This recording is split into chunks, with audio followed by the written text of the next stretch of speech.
खबरों में धार, तेज और असरदार, बेबाक सच कहते तो सभी हैं, पर निभाता सिर्फ एफएम न्यूज।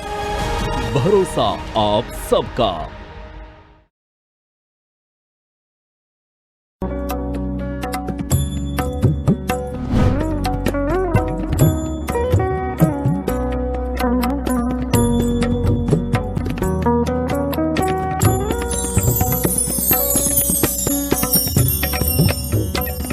माँ की ज्योति से नूर मिलता है, सबके दिलों को सुरूर मिलता है।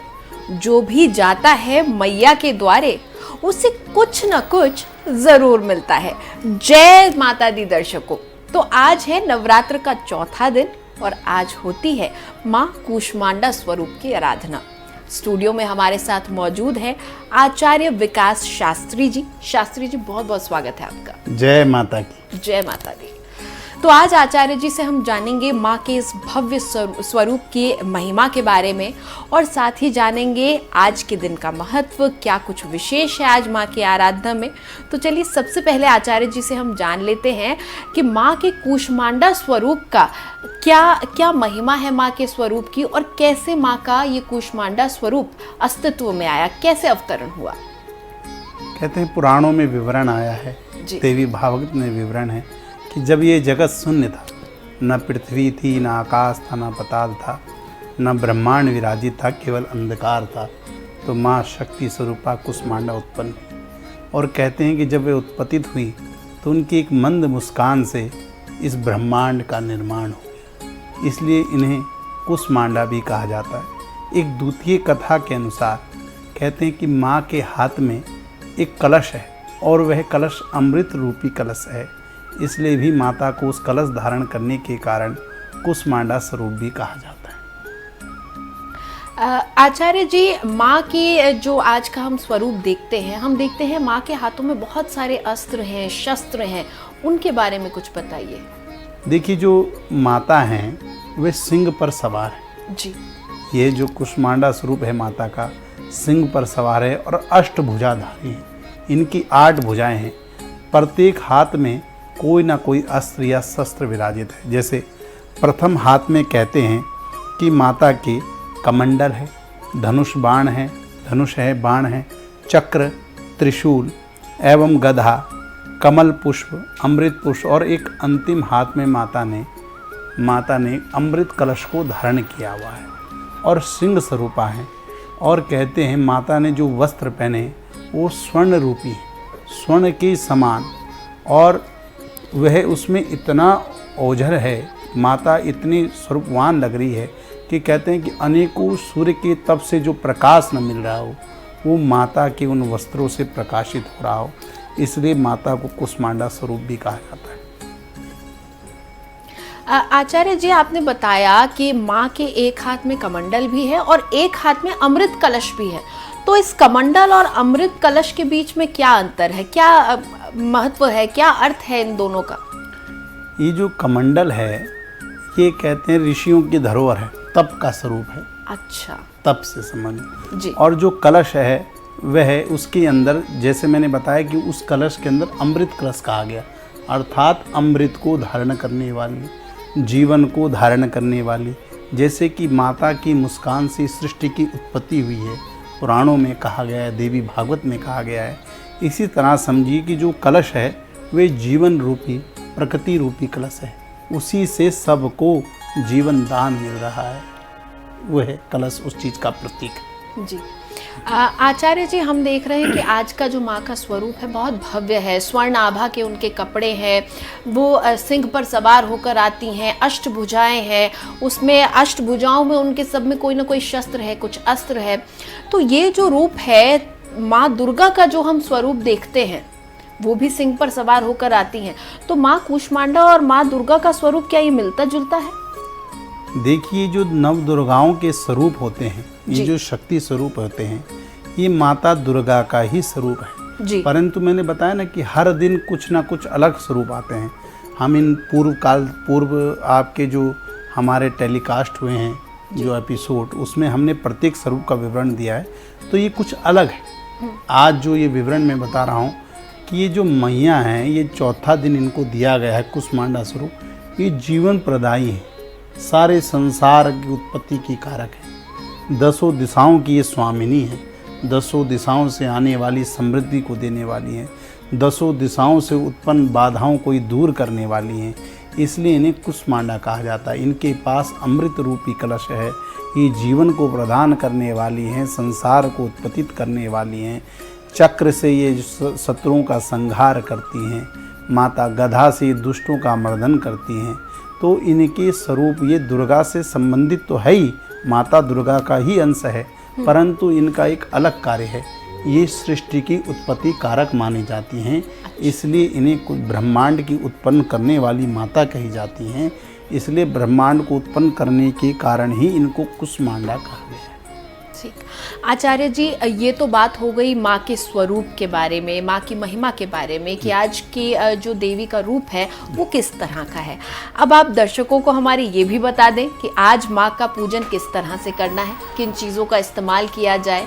बिल्कुल, जैसे मैंने बताया कि ये स्वर्ण रूपी कपड़ों को धारण करी हुई है माता, जो इनकी आभा है, सूर्य की समान कांति है और एक स्वर्ण रूपी प्रकाश इनके शरीर से छलक रहा है। तो जो भी भक्त आज इनका पूजन करे तो वे गोल्डन रंग के वस्त्रों को धारण करे।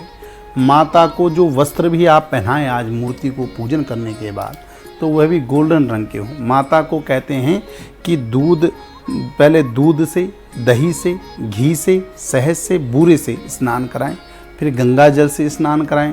शुद्ध स्नान कराने के बाद उनको गोल्डन रंग के वस्त्र उनको पहनाएं और माता को कुमकुम युक्त चंदन, केसर युक्त चंदन माता को अवश्य लगाएं, पीले कलर का चंदन हो, और माता को पीले रंग के ही चावल माता को अर्पण करें। आज अगर कोई माता को स्वर्ण चढ़ाता है तो कहते हैं कि उसे अवश्य ही उसके मनवांछित फल की प्राप्ति होती है। पर वो स्वर्ण ये नहीं कि आप चढ़ाकर और खुद धारण कर लें, उस स्वर्ण को आपको दान भी करना पड़ेगा। तो कम से कम चाहे आप एक लौंग भी माता को आज अगर आप चढ़ाते हैं स्वर्ण रूपी, तो कहते हैं कि मैया की विशेष कृपा आप पर होगी और वह नवरात्र पूर्ण होने के बाद वह किसी पुजारिन को या पुजारी की पत्नी को आप उसे दान करें, आपको मनवांछित फल की प्राप्ति अवश्य होगी। आपने कहा वस्तुएं, माता को मालपुए अति प्रिय, गोल्डन रंग के होते हैं जी। और मीठे भी होते हैं और इसके नाम लेने से मन में मिठास घुल जाती है। तो इसी रूप से आप समझिए कि माता को मालपुए अर्पण करे जाते हैं, माता को गंगा जल अर्पण किया जाता है और चमेली का पुष्प या चमेली का सुगंधित द्रव्य माता को अर्पण करा जाए तो माता की आप पर विशेष कृपा होगी। आचार्य जी, आपने बताया कि आज के दिन सुनहरे रंग का बहुत महत्व है, स्वर्ण आभूषण का, स्वर्ण का बहुत महत्व है। तो जब इस स्वर्ण की जो भी भेंट हमने माँ के चरणों में अर्पण की है, उसे जब हम दान करेंगे तो क्या ये ज़रूरी है कि किसी पुजारन को ही करें, या फिर हम कई बार होता है लोग अपने घर की बेटियों को चीज़ देना बहुत शुभ मानते हैं, क्योंकि घर की बेटियों को लक्ष्मी स्वरूपा ही माना गया है। तो क्या हम घर की बेटियों को या फिर किसी गरीब बेटी को, किसी ज़रूरतमंद इंसान को भी दान कर सकते हैं? देखिए, दान की एक अपनी अलग महिमा है जी। हर व्यक्ति अपने कर्मों का भोग को भोग रहा है। ऐसा नहीं है कि ब्राह्मण सभी चीज़ों का दान ले लेते हैं। भाई जैसे संपूर्ण ग्रहों का दान हर ब्राह्मण नहीं लेते। शनि है, राहु, केतु, उसके लिए पंडे कहे गए हैं जो शनि का दान लेते हैं, वो लोग दान करते हैं। पाप ग्रहों का दान श्रेष्ठ ब्राह्मण नहीं लेते। मृत का दान, संज्ञादान श्रेष्ठ ब्राह्मण, वो घाटी ब्राह्मण होते हैं, महापात्र होते हैं। तो जो ब्राह्मणों के लिए देवताओं पर जो भी वस्तु चढ़ती है वो आप वेद पाठी ब्राह्मण को ही दान करें, तभी जाकर उसका प्रतिफल आपको प्राप्त होगा। ये नहीं कि अन्यत्र आप किसी जान पहचान के, आपको किसी बहन बेटी को दान करना है, कन्या को दान करना है, तो वह 9वें दिन में दान होता है। पर परमात्मा को चढ़ाया गया दान ब्राह्मण ही लेने का अधिकारी है, वह भी वेद पाठी ब्राह्मण या ब्राह्मणी हो, या उनके परिवार के पंडित जी के पुत्र या पुत्री हो, या फिर उनकी पुत्री का कब कन्यादान हो तो उसमें दे दो। अन्यत्र अगर कभी ना मिले तो बहन बेटियों को भी ब्राह्मण स्वरूप माना जाता है। जब पंडित जी अवेलेबल ना हो आपके पास, आपकी नज़र में कोई ऐसे श्रेष्ठ ब्राह्मण आपको ना मिले, तो तब कोई गरीब कन्या को आप दान कर दें। परंतु दान लेने का, इस तरह का दान ब्राह्मणों के लिए ही बनाया गया। तभी आपकी मनोवांछित फल आपको प्राप्त होगा। क्योंकि जब आप उसे दान करेंगे जी। तो पंडित जी ने जो पूजा पाठ से कमाया गया पुण्य है वह तो आपको मिलेगा, और आप किसी ऐसे व्यक्ति को दान करेंगे वह तो पुण्य युक्त है नहीं। इसलिए श्रेष्ठ विद्वान ब्राह्मण को ही इन वस्तुओं का दान करें। आचार्य जी, हमने शुभ रंग की बात कर ली, किन चीज़ों का इस्तेमाल किया जाए, क्या चीज़ माँ को भेंट की जाए, इन सब के बारे में हमने बात कर ली। अब एक मंत्र भी बता दीजिए कि माँ कूष्मांडा की सिद्धि के लिए किस मंत्र का प्रयोग करें भक्तगण। बिल्कुल बिल्कुल, जैसे कि एक बीज मंत्र है, ओम ऐं ह्रीं देव्यै नमः।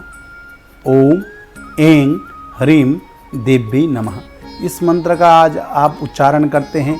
इस मंत्र के द्वारा अगर आप माता को कोई भी वस्तु दान करते हैं तो आप पर विशेष कृपा होगी। या फिर या देवी सर्वभूतेषु कुष्मांडा रूपेण संसितां नमस्तस्यै नमस्तस्यै नमस्तस्यै नमो नमः। अगर इस मंत्र का उच्चारण करें तो भी आप पर माता की विशेष कृपा होगी। या ओम कुष्मांडा देव्यै नमः, इस मंत्र से भी ओम कुष्मांडा देव्यै नमः, बड़ा सरल मंत्र है। इस मंत्र से अगर आप माता का पूजन करते हैं तो आप पर मैया विशेष कृपा करें। आचार्य जी, अब हमने मंत्र की भी बात कर ली। जब हम मंत्रों की बात करते हैं तो आज माँ कूष्मांडा के पूजन आराधना से उनकी हम नवग्रहों में कौन से ग्रह की शांति कर सकते हैं? क्या उसका लाभ भी मिलेगा आज? बिल्कुल बिल्कुल, जैसे कि हमने पूर्व में आपके जितने भी एपिसोड हुए उनके माध्यम से बताया कि हर दिन हम आपको, जिस दिन आप मैया का पूजन करते हैं, किस देवी का पूजन करने से किस ग्रह की शांति आपको मिलेगी, वह भी मैं आज आपको बताता हूं कि आज चतुर्दिवस का पूजन है, माता कुष्मांडा का पूजन आप कर रहे हैं, तो कहते हैं कि इनका पूजन करने से केतु ग्रहों की शांति मिलती। जिसके जीवन में अपयश मिल रहा, अपयश माने आप अच्छा कार्य करते हैं, किसी की भलाई करते हैं, आपको अच्छाई न मिलकर आपको बुराई मिल रही हो, आपके जीवन में अपयशता मिल रही हो, जहां आप जाएं आपको जो है बाधाएं नजर आ रही हो, आपको यश कीर्ति आपकी नहीं मिल रही हो, तो आप यशवान बनना चाहते हैं, दसों दिशाओं से आपको कीर्ति मिले। वैसे तो माता का पूजन करने से, माता दसों दिशाओं की स्वामिनी है जी। माता का पूजन करने से दसों दिशाओं से यश कीर्ति रिद्धि सिद्धि की प्राप्ति होती है, अपितु दसों दिशाओं से आने वाली बाधाएं भी दूर होती हैं। इसलिए परंतु आज ओम स्त्रां स्त्रीं स्त्रों सहा केतवे नमः, एक बार दोबारा बोल रहा हूँ, ओम स्त्रां स्त्रीं स्त्रों सहा केतवे नमः, इस मंत्र का जाप करें। या ओम केम केतवे नमः, इस मंत्र का आप बीज मंत्र का जाप करते हैं केतु का, तो आप देखेंगे कि आज के दिन मैया का पूजन करने से और इस मंत्र का जाप करने से आपके जीवन से अपयश दूर हो जाएगा, आपके दसों दिशाओं में आपकी कीर्ति बहेगी, दसों दिशाओं में आपका मान सम्मान बढ़ेगा इस मंत्र का जाप करने से। और केतु कुल की उन्नति भी करता है। अच्छा। केतु कुल की उन्नति भी देता है। जिसकी संतान बाधा आ रही, संतान संबंधित कोई कष्ट हो, जिनके घर में जो है वंश ना बढ़ रहा हो, तो केतु का इस दिन पूजन करने से भी आपके देखेंगे कि आपका वंश बढ़ने लगेगा। गर्भपात हो रहे हैं तो वे रुक जाएंगे। इसलिए ओम स्त्रां स्त्रीं स्त्रों सहा केतवे नमः, इस मंत्र का अवश्य आज के दिन जाप करें। आचार्य जी, जब हम केतु का नाम लेते हैं, वैसे तो सारे ग्रह हैं, सारी सृष्टि परमात्मा की ही है, लेकिन खास तौर पर राहु और केतु, दो नाम सुन के सभी लोग डरने लगते हैं कि न जाने क्या हमारी ग्रह दशा हो गई है, क्या दिक्कत आने वाली है। थोड़ा केतु के बारे में और बताएं कि क्या है दरअसल, ये डर क्यों है, ये भय क्यों है, और क्या वाकई डरना चाहिए? देखिए भाई, ग्रह चाल जिस पे होती है तो वो अवश्य डरता है। जब समय अच्छा हो तो व्यक्ति कहता है भैया कुछ नहीं, परंतु जब समय खराब होता है तो वे भूत को भी मानता है, भगवान को भी मानता है। अन्यत्र वो कहता है समय अच्छा चल रहा तो कहता है मैं ही भगवान हूँ। इसलिए भैया शनि राहु केतु ये तीन ग्रह ऐसे हैं, जब भी जिसके जीवन में आते हैं तो दुखों की बरसात लाते हैं, दुखों से संबंधित वस्तुएं प्रदान करती हैं, जीवन में अड़चन देते हैं। केतु जो है जीवन में अपयश प्रदान करता है। केतु जो है शारीरिक बातें, गले से नीचे जितनी शारीरिक समस्याएं होती हैं जी। ये केतु देता है। गुप्त रोग की समस्या केतु देता है, ऑपरेशन की समस्या, ट्यूमर की समस्या केतु और राहु देते हैं। इसलिए अगर आप इस दिन केतु का उपचार करेंगे, ओम स्त्राम स्त्रीम स्त्रोम सह केतवे नमः, ओम स्त्राम स्त्रीम स्त्रोम सह केतवे नमः, इस मंत्र का अगर आप आज के दिन जाप करते हैं तो केतु से संबंधित आने वाली सारी समस्याएं दूर हो जाती हैं। राहु के लिए अलग दिन है, वह मैं आपको आपके चैनल के माध्यम से बताऊंगा, इसलिए ध्यान रखें। तो यानी आज के दिन आप माँ की कृपा तो प्राप्त कर ही सकते हैं। आपके अगर कुंडली में केतु की कोई दशा चल रही है तो उसमें भी आपको लाभ मिलेगा। बिल्कुल। और केतु आपको केतु का अगर आप उपाय कर लेते हैं, निवारण कर लेते हैं दोष का, तो आपके कुल का भी यश बढ़ेगा। आपको पुत्र धन की प्राप्ति है या फिर वंश नहीं बढ़ रहा है, उसमें भी आपको मदद मिलेगी। बिल्कुल। स्वास्थ्य संबंधित भी बहुत सारी चीजें हैं जिसमें आज के दिन आप लाभ ले सकते हैं। बिल्कुल। आचार्य जी, आपने बहुत अच्छी अच्छी बातें बताई। अब कुछ ऐसी बातें भी बता दीजिए जो आज के दिन नहीं करनी हो, जिन बातों का ख्याल रखा जाना हो। देखिए, प्रत्येक दिन मैं आपको एक ही बात हम बार बार आपके चैनल के माध्यम से बता रहे हैं कि और देवताओं के पूजन में तो त्रुटि चल जाएगी, परंतु माता ऐसी हैं कि जरा सी गलती हुई तो तुरंत दंड देती हैं। इसलिए ध्यान रखें स्वच्छता का, वह मन से और तन से भी होनी चाहिए। स्वच्छता का ध्यान रखें, ब्रह्मचर्य का पालन करें, सात्विकता का ध्यान रखें, सात्विक भोजन करें, सात्विक आचरण करें और तप करें। जितना सुखासन त्याग करेंगे, जितना बड़ा तप होगा, उतना ही बड़ा माता का आशीर्वाद आपको प्राप्त होगा, आपको मनोवांछित फल की प्राप्ति होगी, ये ध्यान रखें। आचार्य जी, आज आप हमारे स्टूडियो में आए, हमारे दर्शकों को आपने सारी बातें विस्तार से बताई, माँ कूष्मांडा के स्वरूप की इतनी सुंदर आपने महिमा मंडन किया। बहुत बहुत धन्यवाद आपका। जय माता की। जय माता दी। तो दर्शकों, आप लगातार हमारे साथ बने हुए हैं। हर रोज़ हम कोशिश करते हैं कि आपके साथ जुड़ें, आपको माँ के स्वरूप के बारे में बताएं, माँ के पूजन से जुड़ी हुई हर छोटी बड़ी बात के बारे में हम बताएं। यही कोशिश हमारी लगातार जारी रहेगी। लेकिन आज के लिए हमारी इस खास पेशकश में फ़िलहाल इतना ही। आप बने रहिए FM न्यूज़ के साथ। जय माता दी।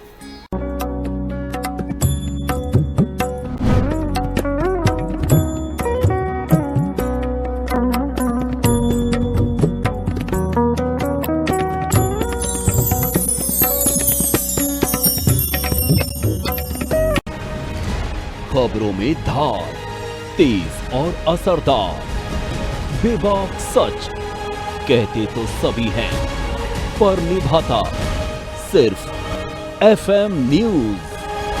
भरोसा आप सबका।